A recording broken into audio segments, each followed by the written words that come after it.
After the breathless lead-up to comedian Stephen Colbert's testimony to Congress today, the knee-jerks finally got what they wanted. Colbert, as the demented conservative pundit he plays on TV, did a few minutes of shtick at a House committee meeting.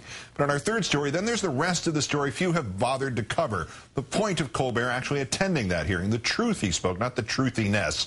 Along with being funny, Colbert was also serious, even eloquent, when testifying about the plight of America's migrant farm workers.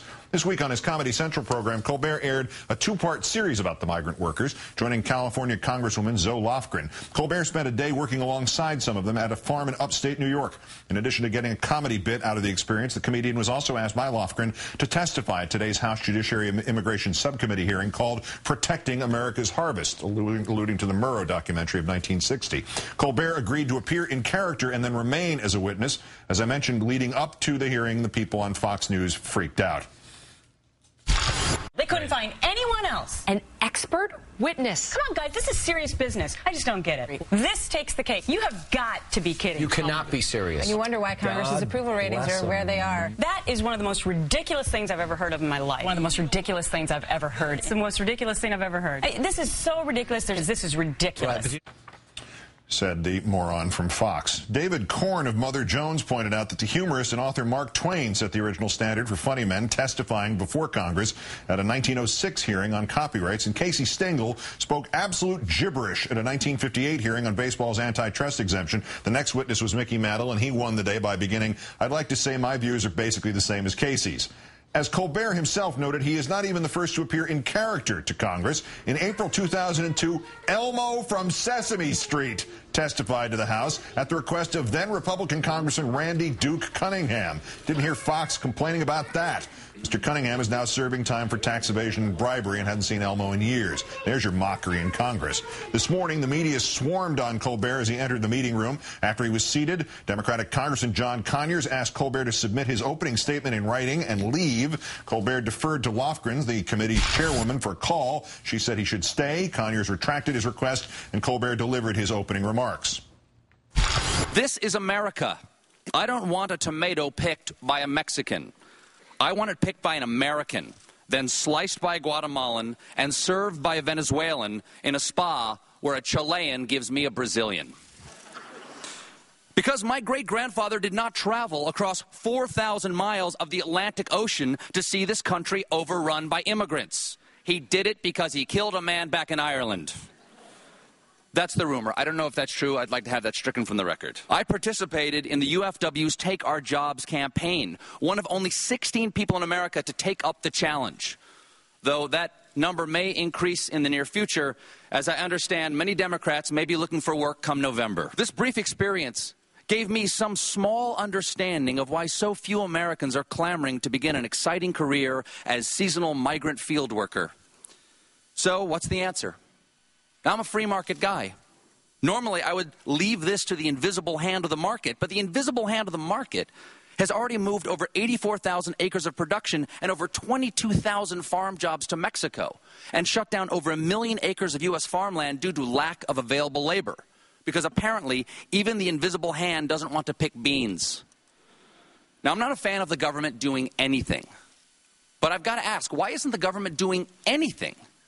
Maybe this ag jobs bill would help. I don't know. Like most members of Congress, I haven't read it. Maybe we could offer more visas to the immigrants who, let's face it, will probably be doing these jobs anyway.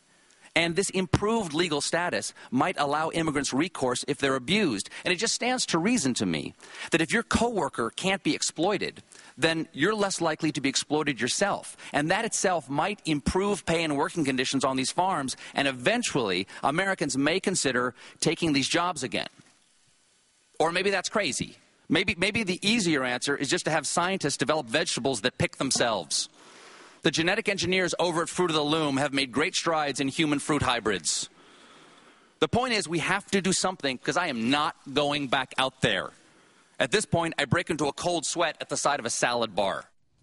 Colbert was then seated with a panel of witnesses. Still in character, he had several exchanges, including this one with Congressman Lamar Smith of Texas.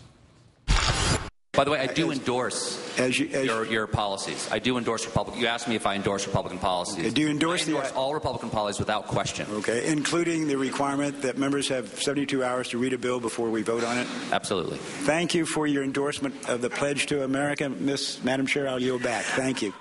Happy to have anyone endorse their lemon pledge, albeit facetiously. Congressman Darrell Issa today tweeting, "Stephen at home just endorsed our Pledge to America." Of course he did.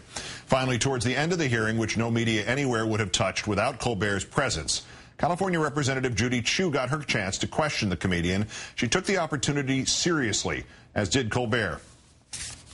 Considering the conditions, why would any American worker want to work on jobs like this? I don't know if Americans would or would not want to work on jobs like this. I believe that Americans are tough. I agree with the congressman that Americans are tough and they do tough jobs.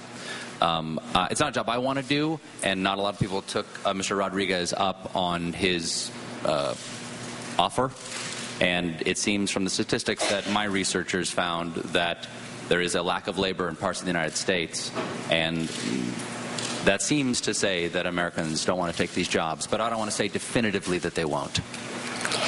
Mr. Colbert, you could work on so many issues. Why are you interested in this issue?